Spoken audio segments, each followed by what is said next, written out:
চলে এসেছি তোমাদের জন্য আরও একটি ভিডিও। আজকের ভিডিওটা টিউটোরিয়াল বলতে পারো। আজকের ভিডিওটা মেইনলি একটা রোজের ওপর, কত রকমের রোজ আমরা কলকার ক্ষেত্রে ব্যবহার করে থাকি তার ওপর। দেখো, আমি 8 রকমের রোজ করেছি। এই 8 রকমেরই ব্যবহার করা হয়। তার মধ্যে এই নিচে যেগুলো আমি আন্ডারলাইন করছি সেগুলো হচ্ছে খুব বেশি পরিমাণ ব্যবহার করা হয় আমাদের এই কলকার জন্য। তো আজকে আমি পুরো স্টেপ বাই স্টেপ দেখাবো রোজগুলো কিভাবে করছি, প্রত্যেকটাই দেখাবো। আগে যেগুলো আন্ডারলাইন করলাম সেগুলো দেখাবো। দেখো, ফার্স্টটা 1 নম্বর যেটা, এটা সবচেয়ে ব্যবহৃত হয় আমাদের কলকার কাজে। প্রথমেই পয়েন্ট দিয়ে রাউন্ড করে নিচ্ছি। ফার্স্ট যেটা একদম ফার্স্টে আমাদের এটাই করতে হবে, পয়েন্ট দিয়ে আর চারদিকটা রাউন্ড করে দিতে হবে। এরপর কি করতে হবে, কিছুটা জায়গা ছেড়ে 3 দিকে 3টে লাইন কাটতে হবে। দেখো, আমি 3 দিকে একটু একটু জায়গা গ্যাপ রেখে রেখে 3টে লাইন কেটে নিলাম ছোট ছোট। এটা হচ্ছে আমাদের সেকেন্ড। ফার্স্ট আমরা পয়েন্ট দিয়ে একটা রাউন্ড করব, তারপর সেই রাউন্ডের সাইডে 3টে ছোট ছোট লাইন কাটবো। এরপর সেমভাবে আমি আবার রিপিট করছি।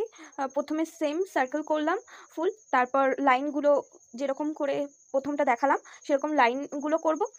তারপর কি করব, লাইনগুলোর যে চারপাশটা, মানে লাইন যে আমরা দেখো সিম্পল একটা লাইন টানছি, সেই লাইনগুলোর ঠিক মাঝখানটায় আমরা কি করব, একটু মোটা করে দেবো, মানে কালারটা একটু বেশি ইয়ে করবো। দেখো, দেখতেই পাচ্ছ ভিডিওতে আমি যেরকমভাবে দেখাচ্ছি সেইভাবে করলে তোমাদের অনেকটা সহজ হবে এই রোজটা কর।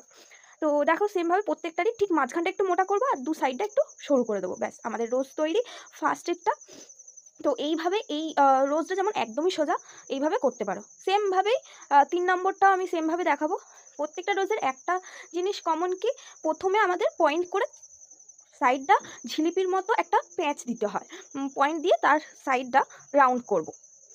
ঠিক আছে? তো এরপর পয়েন্ট দেওয়ার পর সাইডগুলোয় পাপড়ির যে জিনিসটা, পাপড়িটা করার সময় আমরা কি করব, 3টে লাইন কাটবো। যেরকমটা ফার্স্টেরটায় দেখালাম, এটাও প্রায় সেম।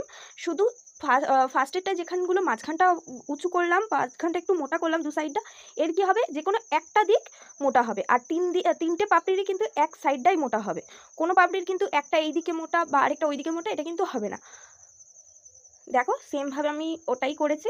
3টে পাপড়িরই সামনের দিকটা আমি একটু মোটা করে দিয়েছি আর পেছন দিকটা সরু। তো হয়ে গেল আমাদের সেকেন্ড যে রোজটা, এটাও খুব ব্যবহার করা হয়। এবার আমি 8টা তোমাদের রোজ দেখাচ্ছি। তার মধ্যে 7 নম্বরটা একদমই প্রায় ইউজ হয় না বললেই চলে, কিন্তু যারা কিছু ক্রিয়েটিভ কোনো কলকা করতে চাও শ্যুটের ক্ষেত্রে, তারা এরকম রোজ ব্যবহার করতে পারো। এটা ওই ক্ষেত্রেই বেশি ইউজ হয়।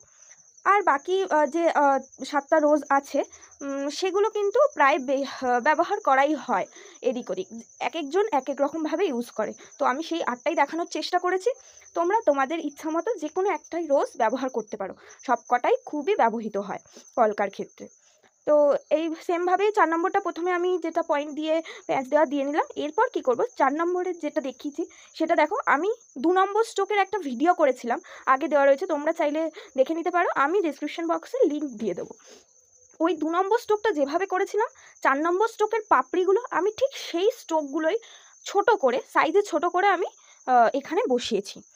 দেখো, সেমভাবে দিয়ে দিলাম, স্ট্রোকগুলো করলাম। এরপর কি করবো, স্ট্রোকগুলো সবাই ভরাট করে দিও। আমি হাফ স্ট্রোক, মানে 3টে ভর্তি করছি আর 3টে খালি রাখছি। এই স্ট্রোকগুলো কিন্তু প্রত্যেকটাই ভর্তি হবে, আমি জাস্ট বোঝানোর জন্য করলাম। আরেকটা প্রসেসে এই স্ট্রোকটা করা যায়, সেটা হচ্ছে অ্যাডভান্স যে রোজ আমরা করে থাকি, সেই অ্যাডভান্স দেখো আমি তুলির টানে, প্রথমে তুলিটাকে একটু বসাতে হচ্ছে, তারপর হালকা করে তুলে দেবো। এইভাবে কিন্তু আমি এই রোজটা এক টানে করতে পারি, তুলির এক টানে। আবার ওই যেভাবে প্রথমে দেখালাম, একদম বেসিক, মানে প্রথমে বর্ডারটা করে নিয়ে তারপর ভর্তি করা, সেইভাবেও করতে পারো, যেটা যার ইচ্ছা, যেটা যার সহজ লাগবে। আমি পুরোটাই দেখানোর চেষ্টা করেছি তোমাদেরকে। তো এরপর 4 নম্বর যেটা সবচেয়ে বেশি ব্যবহার করা হয়, 4 নম্বর যেটা সবচেয়ে বেশি ব্যবহার করা হয়, যেটা আমি 6 নম্বরে করেছি। তো এটার কোনো সেরকম প্রসেস নেই, শুধু জাস্ট একটা ঝিলিপির যে বলেছিলাম না, ঝিলিপির মতো যে জিনিসটা, প্রথমে আগে ওরকমই করতে হয়, পয়েন্ট করে নিয়ে চারদিকে একটা রাউন্ড কাটতে হয়। তো এই রাউন্ডটা করে নিয়ে তারপর সাইডটাতেও একটা রাউন্ড অনুযায়ী, একটা রাউন্ডের মতোই করে ছোট ছোট পাপড়ি অ্যাড করে করে পুরো রোজটা কমপ্লিট করতে হয়। এটা অতটা কোনো নিয়ম নেই যে এইভাবে করতে হবে ওইভাবে করতে হবে। এটা ছোট ছোট এরকম যেটা দেখাচ্ছি, ছোট ছোট পাপড়ি অ্যাড করে তোমরা পুরোটা কমপ্লিট করতে পারো। আগেরগুলোর যেমন একটু ইয়ে দেখালাম আমি, যে 2 নম্বর স্ট্রোকটা, 4 নম্বরে যেটা রোজটা রয়েছে সেটা যেমন 2 নম্বর স্ট্রোক অ্যাপ্লাই করে করেছি। এইভাবে 6 নম্বরে যেটা রোজটা করা, সেটার ওরকম কোনো ইয়ে নেই যে এইভাবেই করতে হবে বা ওইভাবে, ছোট ছোট পাপড়ি অ্যাড করে করতে পারো। এরপর আসছি 2 নম্বরে। দেখো 2 নম্বরটা কিছুটা 1 নম্বরের মতনই, কিন্তু যেহেতু এটা একটু আলাদা, মানে দেখো একটার ওপর আরেকটা, একটা শেষ হচ্ছে তার উপর দিয়ে আরেকটা শুরু হচ্ছে, এইভাবে করতে হয়। জিনিসটা 1 নম্বরের মতনই, কিন্তু যেহেতু তাড়াহুড়োর সময় খুব একটা এটা করাটা খুব টাফ, একটা যদি না ওপরে চলে গেল তখনই জিনিসটা অন্যরকম দেখতে হয়ে যায়, তাই জন্য এটা অনেকেই করে না, ফার্স্ট এডটাই করে। তো তোমরা চাইলে করতে পারো, এটাও খুব সুন্দর লাগে। প্রসেসটা সেম, শুধু একটার ওপর আরেকটা। 1 নম্বরটা যেমন পরপর ছিল, একটা শেষ হয়েছে আরেকটা শুরু হয়েছে, এটা কিন্তু একটার উপর দিয়ে আরেকটা লাইন যাবে।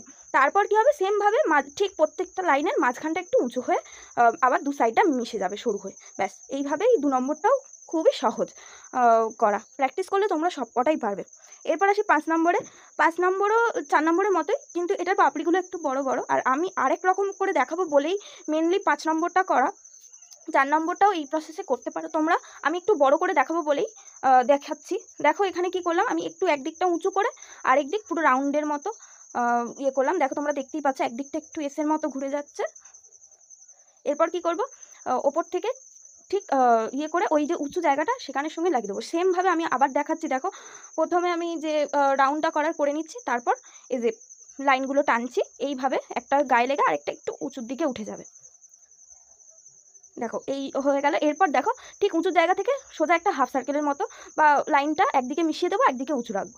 ব্যাস এই করে আমাদের পুরো রোজটা কমপ্লিট হচ্ছে। এইভাবেও তোমরা 4 নম্বরটাও করতে পারো, 5 নম্বরটাও করতে পারো, খুবই সোজা। এইভাবেই করা যায়। আবার 5 নম্বরটা তোমরা মানে এক লাইনেও করতে পারো।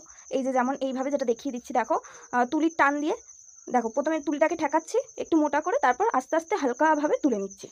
এইভাবেও কিন্তু করতে পারো। আচ্ছা এখানে বলে রাখি, এই রোজগুলো যদি মনে করো তোমরা এখানে পাপড়িগুলো একটু বড় করবে, সেক্ষেত্রে কিন্তু তোমরা 3টে পাপড়ি বা 4টে পাপড়ি করতে পারো। এরপর আসছি 7 নম্বরে। 7 নম্বরটা দেখো আমি প্রথমে একটা এস করলাম, তারপর এসের মাথাটা একটু রাউন্ড করে পয়েন্ট দিয়ে নিলাম, তারপর ঠিকিয়ে দিয়ে 2 সাইড দিয়ে 2টো পাতা বার করে দিলাম। কিছুই না, খুব বেশি কঠিন কিছু না। দিয়ে নিচটা সরু করলাম, সরু করে পয়েন্ট করে দেবো। আর এসের যে জায়গাটা সেটা একটু মোটা করে দিলাম, আর ছোট্ট করে দুটো নিচের দিকেও 2টো পাপড়ি করে দিলাম। ব্যাস শেষ আমাদের রোজ। এটা খুব বেশি কেউ করে না, তাই জন্য এটা একদম লাস্টেই দেখালাম। আর একটা ছোটো পাতা করে দিচ্ছি যাতে একটু সুন্দর দেখতে লাগে। তোমরা জানিও কিন্তু আজকের টিউটোরিয়ালটা কেমন হয়েছে। আমি খুব চেষ্টা করেছি যাতে একদম সহজ পদ্ধতিতে তোমাদের দেখানো যায়, আর প্রত্যেকটা রোজই দেওয়ার চেষ্টা করেছি যে কোন কোন রোজগুলো কলকার ক্ষেত্রে কাজে লাগে। তো তোমরা অবশ্যই কিন্তু জানিও কেমন হয়েছে আর কারোর হেল্প হয়েছে কিনা। তো দেখো এবার 8 নম্বরটা করার সময় 8 নম্বরটাও ব্যবহার করা হয়, সেম প্রসেস, শুধু পাপড়িগুলো কি হয় এর বাইরের যে লাইনটা সেই লাইনটার সঙ্গে মিশে যায়। 5 নম্বরেরগুলো দেখো লাইনটা কিন্তু মেশেনি, এটার একদম লাইনের সঙ্গেই টাচ হয়ে পাপড়িগুলো হয়। এই রকমভাবেও একটা রোজ করে, অনেকেই করে এটাও। তো আমি সবকটাই একটু দেখিয়ে দেওয়ার চেষ্টা করেছি এক ভিডিওর মধ্যে, যাতে তোমরা বুঝতে পারো। তো সেই জন্য 8 নম্বরটাও দেখিয়ে দেওয়া। আমার লোটাসের ভিডিওটাও রয়েছে, শুধু লোটাসটা কিভাবে করে না করে, তো চাইলে তোমরা ওটাও দেখে আসতে পারো। আমি ওটারও লিঙ্ক দিয়ে দেবো ডেসক্রিপশন বক্সে। তো তোমরা জানিও আজকের ভিডিওটা কেমন হয়েছে আর কতটা হেল্প হলো তোমাদের। আমি এরকম ভিডিও আরও নিয়ে আসার চেষ্টা করব। তোমরা আমাকে অবশ্যই কমেন্ট করো যে এরকম ভিডিও আরও দেখতে চাও আর কী কী টপিকের ওপর দেখতে চাও। তো আজকের মতো বাই, আবার খুব তাড়াতাড়ি নেক্সট ভিডিও নিয়ে আমি চলে আসবো।